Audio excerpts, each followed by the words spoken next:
Hello, this is a little nostalgic piece. Now, most of you who have been watching my channel for a while will know I'm not one for nostalgia, usually.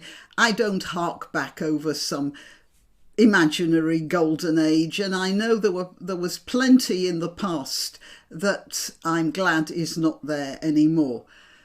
However, this is going to be a little call to nostalgia, and it's this. In honour of a family celebration, we are going out for dinner in a few days' time, and my husband booked a table at a local Italian restaurant. When I mentioned this to my friend Edith, no, that's not her name, but that's what I'll call her.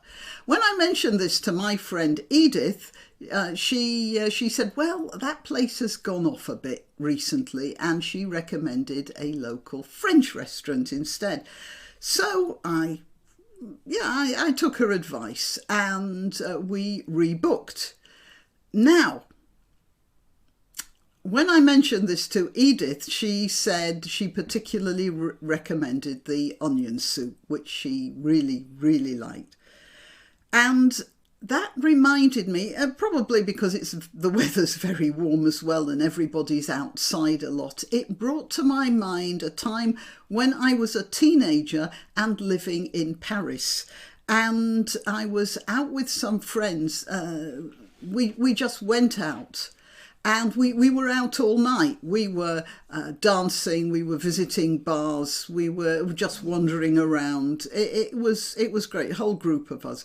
And around 4 o'clock in the morning, I think it must have been about that time, we all went to the fruit market because the people selling the fruit there threw out or gave away damaged stock. And we got a big crate of pears. All of them were slightly bruised. And we intended to go back to the hostel where we were staying when we decided to have breakfast. And breakfast there was a place there that sold soup for the workers.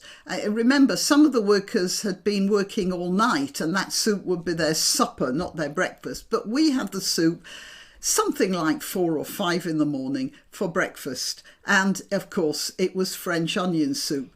And when Edith spoke about French onion soup, it reminded me of that time when it was safe for me as an 18-year-old to be wandering around Paris all night and end up at the market and pick up a crate of somewhat damaged fruit and have onion soup, and nobody worried about the safety of the situation.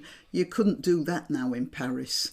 And I felt sad for those lost adventurous days. For those of you who didn't, there are some people who are watching this who will remember those days, but there are others who are younger who will be surprised by that little episode from my life. I just wanted you to know that it existed. It really did.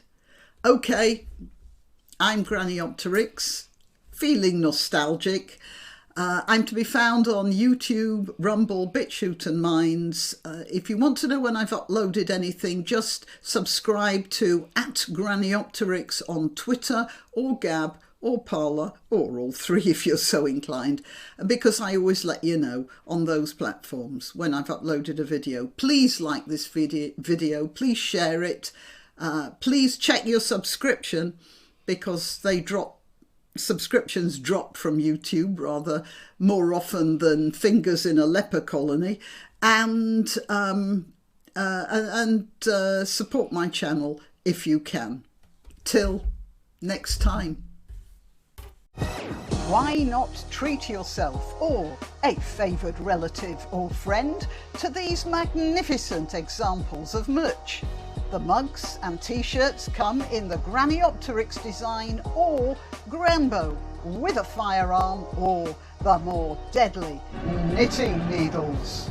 Go to www.granniopteryx.com, and whatever platform you're watching this on, please click like, subscribe and share, share, share.